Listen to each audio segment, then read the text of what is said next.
Selamat pagi, salam sejahtera bagi kita semua. Perkenalkan, nama saya Alvius Beta dari jurusan Data Science dengan kelas DS4801.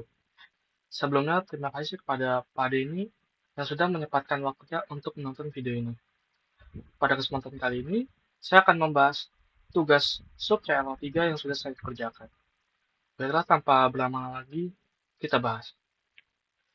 Pada sub CLO3 ini, kami diberikan 3 soal. Baiklah, kita masuk ke soal yang pertama. Kita diberikan grafik seperti ini. Berdasarkan grafik fx ini di atas, apakah fungsi fx kontinu dan terdiferensial di titik berikut? A. X sama dengan min 1, B. X sama dengan 0, C. X sama dengan 1,5, D. X sama dengan 2. Ya, mari kita bahas. A. Pada X sama dengan min 1. Ini kontinu ya, karena grafiknya masih sambung, ini ke atas, atau tidak ada diskontinuitas di sini. Tidak terdiferensial, karena ada sudut tajam.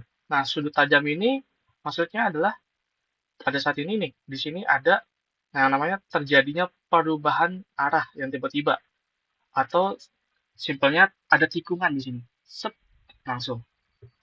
Nah, pada titik ini atau titik X sama dengan min 1 tidak ada turunan. Jadi tidak terdiferensial. 2B pada X sama dengan 0. Ini kontinu ya, karena masih nyambung tanpa ada loncatan sama sekali ya. Tidak terdiferensial karena ini jelas sudah ada sudut tajamnya. Pada X sama dengan 1,5. Ini kontinu ya, karena masih nyambung. Ya, nyambung. Terdiferensial lah ini.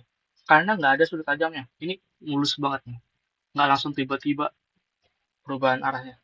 Lalu pada X sama dengan 2 di sini. Ini masih kontinu karena masih nyambung ya. Terus tidak terdiferensial karena ada sudut tajam. Nah, sudut tajamnya nih tiba-tiba langsung sep ke bawah ini. Grafik garisnya langsung sep gitu. Jadi dia tidak terdiferensial karena ada sudut tajamnya di sini. Kita lanjut nomor 2. Diberikan kurva fungsi fx sama dengan x pangkat 3 dikurangi 3x ditambah 2. Tentukanlah A. Turunan fungsi fx. B. Kemiringan garis singgung di titik 1,0. C. Persamaan garis singgung atau PGS di titik 1,0. Dan D. Persamaan garis normal di titik 1,0. Baik, mari kita bahas. A. Turunan dari fungsi fx. Maka f aksen x sama dengan ddx x pangkat 3 dikurang ddx 3x ditambah ddx 2. Ini aturan rantai, jadi kita keluarkan 3, maka jadi 3x, 3 dikurang 1, 2. Jadi 3x kuadrat. Yang ini x pangkat 1, satunya dikeluarin 3 kali 1, 3. X-nya jadi 1 kurang 1, 0. X pangkat 0 dengan 1. Jadi ini min 3 saja. Ini 2, karena nggak ada koefisiennya jadi 0. Jadi f sin x atau turunan dari fungsi fx adalah 3x kuadrat min 3. Lalu kemiringan garis singgung di titik 1,0. Perlu kita ketahui bahwa kemiringan garis singgung itu sama dengan f aksen x di x1. Yang x yang diketahui. Kemiringannya itu m ya. Jadi kemiringannya sama dengan f aksen, karena ini 1,0 maka kita pakai s-nya 1. Kita substitusikan saja 3 kali 1 pangkat 2 dikurangi 3. 3 dikurangi 3 sama dengan 0. Jadi, kan sama dengan 0. Kemiringan garis singgung di titik 1,0 yaitu 0. Persamaan garis singgung di titik 1,0 atau PGS. Rumus dari PGS sendiri adalah Y kurang Y1 sama dengan M kali X dikurangi X1. Kita sudah punya ini, maka Y dikurangi 0. M-nya tadi sudah dapat 0 dikali X dikurangi 1 ini. Lalu Y sama dengan 0. Jadi, persamaan garis singgung di titik 1,0 adalah Y sama dengan 0. D. Persamaan garis normal di titik 1,0. Karena M normal atau kemiringan garis normal adalah kebalikan negatif dari M normal atau MGS pangkat min 1, karena MGS-nya adalah 0, dipangkatin min 1 menjadi min 1 per 0. Ini tidak terdefinisi. Sebab M normal tidak terdefinisi, maka ia adalah garis normal vertikal. Karena garis normal vertikal, maka persamaan garis normalnya adalah X sama dengan 1. Lalu soal yang ketiga, yang terakhir. Suatu benda bergerak mengikuti lintasan fx sama dengan sepertiga x pangkat 3 dikurangi seperdua x kuadrat dikurangi 2x plus 1. Jawablah beberapa kondisi berikut. A. Kapan benda tersebut bergerak naik? B. Kapan benda tersebut bergerak turun? C. Kapan lintasan dari benda tersebut cekung ke atas? D. Kapan lintasan dari benda tersebut cekung ke bawah? E. Tentukan titik maksimum dan titik minimum yang dilalui oleh benda tersebut. F. Tentukan pada titik di mana benda tersebut berbelok atau titik belok. Baiklah, kita bahas nomor 3. Sebelum itu, kita harus mengetahui turunan dari fungsi fx ini dulu. Sepertiga x pangkat 3 dikurangi seperdua x kuadrat dikurangi 2x ditambah 1. Dengan menggunakan aturan rantai, 3 diturunin jadi 3 kali 3, 1. 3 kurang 1, 2. Jadi x kuadrat. 2 diturunin, seperdua dikali 2, 1. 2 dikurangin 1 sama dengan 1. X pangkat 1. Jadi min x. Min 2x. X pangkat 1 diturunin 1. 2 kali 1, 2. X-nya jadi X pangkat 0. Dan itu 1. Jadi 2 kali 1, 2. Jadi f aksen X-nya sama dengan X kuadrat min X min 2. Untuk soal A dan B, saya gabungkan saja karena ini mirip-mirip. Cuma beda di akhirnya aja. Kapan benda tersebut bergerak naik yang A, atau kapan benda tersebut bergerak turun, itu yang B. Begitu kan? Nah, saat f aksen X lebih dari 0, itu berarti naik. Itu berarti soal yang A. Lalu, saat f aksen X kurang dari 0, itu turun. Berarti ini soalnya yang B. Jadi, tadi f aksen X-nya kita udah dapat X kuadrat min X min 2. Kita faktorkan menjadi X min 2 dikali X plus 1. Kita buat zeros-nya, jadi X sama dengan 2 atau X sama dengan min 1. Nah, kita perlu ingat bahwa ini titik kritis untuk menjawab soal nanti. Kita buat garisnya. Kita lihat titiknya 2 min 1. Kita buat 0 untuk pemisah saja. Kita lakukan titik uji untuk mengetahui ini plus atau minus. Untuk X yang kurang dari min 1, kita ambil min 2. Maka F aksen min 2 sama dengan, ini kita ubah X-nya jadi min 2 semua. Min 2 min 2 dikali min 2 plus 1. Yang hasilnya adalah 4. Yang ini lebih dari 0, maka ini adalah naik. Maka ini udah plus. Untuk min 1 kurang dari X kurang dari 2, maka kita ambil contoh 0. F aksen 0 sama dengan 0 dikurangi 2 dikali 0 ditambah 1. Yang hasilnya adalah min 2. Nah, ini min 2 kurang dari 0, maka ini adalah turun. Maka ini adalah minus. Untuk X lebih dari 2, kita ambil 3, maka F aksen 3 sama dengan 3 dikurangi 2 dikali 3 ditambah 1. Ini hasilnya adalah 4. Lebih dari 0, positif, berarti dia naik. Positif. Kesimpulannya, benda bergerak naik pada interval min infinity, min 1, ini min 1-nya nggak diajak, dan 2, infinity. 2-nya tetap tidak diajak. Yang B, benda tersebut bergerak turun pada interval min 1, 2. Dua-duanya tidak diajak. Untuk penjelasan mengapa min 1 di sini dan 2 tidak diajak, atau di sini min 1,2-nya juga tidak diajak.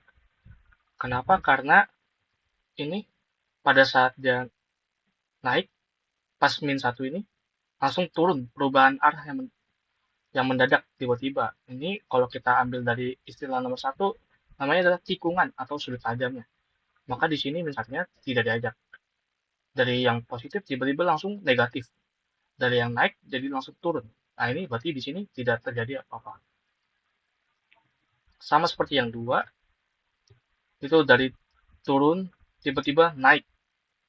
Nah, ini berarti di sini ada sudut tajamnya, berarti ini ada perubahan arah yang tiba-tiba. Nah, ini nggak bisa dimasukkan ke dalam interval, jadi artinya interval terbuka. Judulnya interval terbuka. Untuk soal yang C dan D, saya satukan karena ini soal mirip. Yang C, kapan lintasan benda tersebut cekung ke atas, seperti ini. Yang D, kapan lintasan benda tersebut cekung ke bawah, seperti ini. Untuk pembuktiannya, saat F double aksen X lebih dari 0, maka dia cekung ke atas. Yang ini. Lalu saat F double aksen X kurang dari 0, maka dia cekung bawah. Yang ini. Untuk mengetahui F double aksennya berapa, maka kita harus mencari turunan dari F aksen. F aksennya sama dengan X kuadrat min X min 2. Kita turunkan ini semua, F double aksen X menjadi 2X min 1. Maka kita cari titik kritisnya, maka X-nya sama dengan 1/2 atau setengah. Kita pakai garis bilangan, ini nyari 1/2 titik kritisnya. Kita cari bawah atau atas, cekung ke bawah atau cekung ke atasnya dengan cara menggunakan titik uji juga. Untuk X kurang dari setengah, yang sisi kiri, F double aksen kita cari titik ujinya 0. Sama dengan 2 dikali X-nya diganti 0, 0 dikurangi 1. Ini sama dengan min 1. Karena min 1 kurang dari 0, maka dia cekung ke bawah. Seperti ini. Lalu sisi kanan. Untuk X lebih dari setengah. Kita cari titik ujinya. F double aksen 1. Kita cari 1 ya. Sama dengan 2 kali X diganti 1, 1 dikurangi 1. Ini hasilnya adalah 1. Karena dia lebih dari 0, maka dia cekung ke atas. Cekung ke atas berarti seperti ini. Kesimpulannya, C.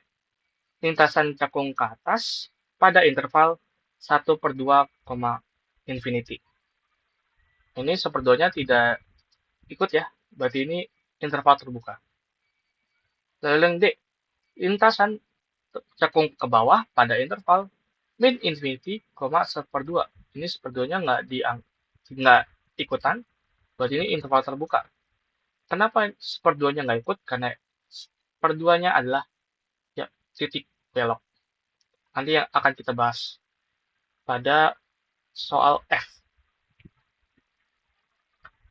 Lanjut kita ke E dulu. Menentukan titik maksimum dan titik minimum. Nah, titik ini terjadi pada titik kritis F aksen. X sama dengan 0. Terjadinya pada saat itu. Maka titik kritisnya ini berarti yang ini ya. X sama dengan 2, X sama dengan min 1. Kita cari satu-satu. Kita cari X-nya sama dengan min 1 dulu. Kita substitusikan kepada Fx yang biasa nih, belum yang diturunin. Maka F min 1 sama dengan 1/3 dikali min 1 pangkat 3 dikurangi 1/2 dikali min 1 pangkat 2 dikurangi 2 dikali min 1 ditambah 1. Ini hasilnya 1/3 min 1/3, ini jadi min 1/2, ini jadi plus 2, ini jadi plus 1. Yang menghasilkan ini 7/6. Lalu titik kritis yang kedua, F2, X sama dengan 2, berarti F2. 1/3 dikali 2 pangkat 3, dikurangi 1/2 dikali 2 pangkat 2, dikurangi 2 dikali 2, ditambah 1. Ini menjadi 8/3, yang ini menjadi min 2, yang ini menjadi min 4, dan ini plus 1. Semuanya ditambah menjadi min 1/3. Ini hasilnya. Ini karena sudah samakan penyebutnya, maka hasilnya min sepertiga, dan ini juga samakan penyebut, jadi 7/6. Kesimpulannya, titik maksimum. Berarti ini yang paling besar di antara 7/6 dan min sepertiga.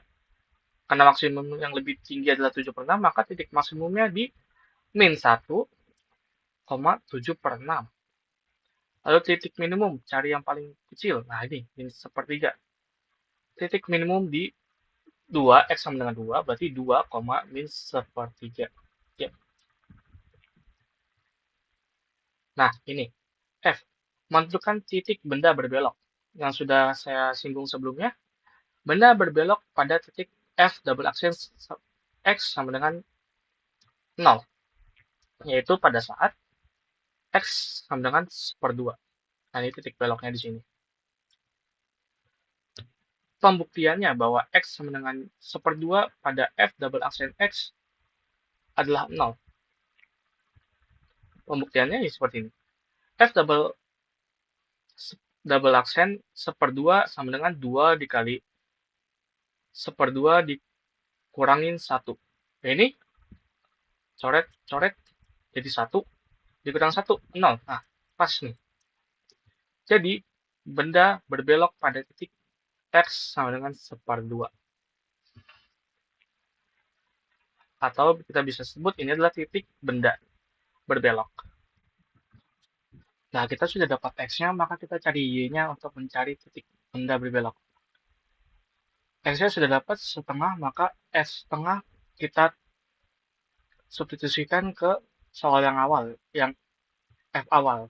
1/3 dikali setengah pangkat 3 dikurangi setengah dikali setengah pangkat 2 dikurangi 2 dikali setengah ditambah 1. Yang ini hasilnya 1/3 dikali 1/8. Yang ini hasilnya jadi min setengah kali 1/4. Yang ini min 2 dikali setengah sama 1. Ini hasilnya dikali, kita kali 1/24. Ini kita kali min 1/8. Min 1 tambah 1 ini 0. Tidak usah dihiraukan saja. Kita hiraukan saja. Kita samakan penyebut dan hasilnya menjadi min 1/12. Maka titik beloknya adalah 1/2, min 1/12. Sekian, terima kasih. Sekian dari video saya. Mohon maaf apabila penjelasannya kurang mendalam atau membingungkan. Sekian dan terima kasih telah menonton.